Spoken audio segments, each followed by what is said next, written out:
जब किसी मुख्यमंत्री के बेटे या बेटी की शादी की बात आती है तो सबसे पहले क्या ख्याल आता है?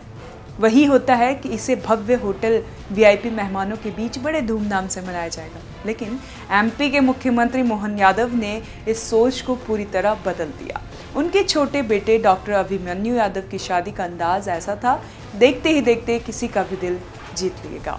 शादी उज्जैन में आयोजित सामूहिक विवाह सम्मेलन में हुई, जहां उनके साथ 21 अन्य जोड़ों ने भी फेरे लिए।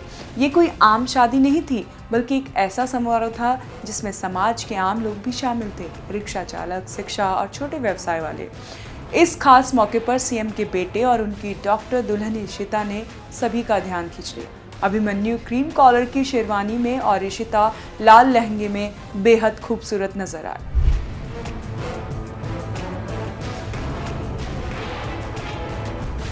इशिता का लहंगा सुनहरे जरी वर्क से सजा हुआ था, जिसे देखकर ऐसा लग रहा था जैसे कोई राजकुमारी मंच पर आई हो। उनके लहंगे की डिजाइन भी खास थी। हर कली को खूबसूरत बेल से हाईलाइट किया गया था। बीच में फ्लोरल पैटर्न था और बॉर्डर पर मोर और जालीदार डिजाइन बनाई गई। कटआउट डिटेलिंग के साथ इसे पूरी तरह हैवी लुक दिया गया, लेकिन फिर भी कोई ओवरडूइंग नहीं थी। हाफ स्लीव्स वाला ब्लाउज सुनहरी कढ़ाई और चमकदार सितारों से सजी थी, जिसने दुल्हन की खूबसूरती और निखार दी।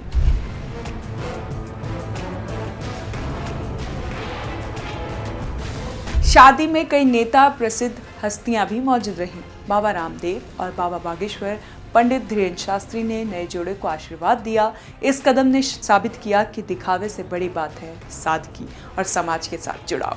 सोशल मीडिया पर ये शादी तेजी से वायरल हो गई। लोग सिर्फ दुल्हन दुल्हन की खूबसूरती नहीं, बल्कि मुख्यमंत्री के इस हट के कदम की भी तारीफ कर रहे हैं। सामूहिक विवाह का मकसद यही होता है कि हर वर्ग के लोग साथ में शादी कर सके और दिखावे की बजाय सादगी को महत्व मिले। शादी में हर जोड़े की सजावट अलग थी। कुछ दुल्हनियां गुलाबी लहंगे में थी, कुछ लाल में, लेकिन बीच में बैठे अभिमन्यु और इशिता ने सभी का ध्यान खींच लिया। उन्होंने दिखा दिया कि सादगी और भव्यता दोनों साथ चल सकती है। इस समारोह में परिवार और समाज दोनों का संगम नजर आया। आम लोग और वीआईपी मेहमान दोनों ही मौजूद थे। दूल्हा दुल्हन मंच पर खड़े थे और सभी आशीर्वाद ने इन अवसर को यादगार बना दिया। ये शादी सिर्फ एक व्यक्तिगत उत्सव नहीं थी, बल्कि समाज के लिए एक संदेश भी थी।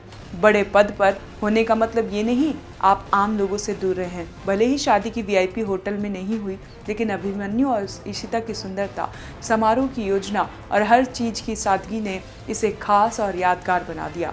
ये साबित कर दिया कि शादी का असली मतलब सिर्फ पैसों और दिखावों में नहीं, बल्कि प्यार, आशीर्वाद और समाज के लिए किए गए कदमों में होता है। डॉक्टर अभिमन्यु यादव और इशिता की शादी इस बात की मिसाल बन गई। बड़े पद पर होने के बावजूद दिखावे से हटकर समाज और साधारण लोगों के साथ जुड़कर भी आप समारोह मना सकते हैं। ये शादी याद दिलाती कि असली भव्यता सिर्फ पैसों और दिखावे में नहीं होती, बल्कि संस्कार, प्यार और समाज के लिए किए गए कदमों में होती है। कैसी लगी आपको ये जानकारी? जो सीएम के बेटे ने सामूहिक विवाह में ये जो शादी की, उसका आप क्या मतलब निकालते हैं? आप हमें कमेंट कर जरूर बताएं और देखते रहें ओएनओजी न्यूज़।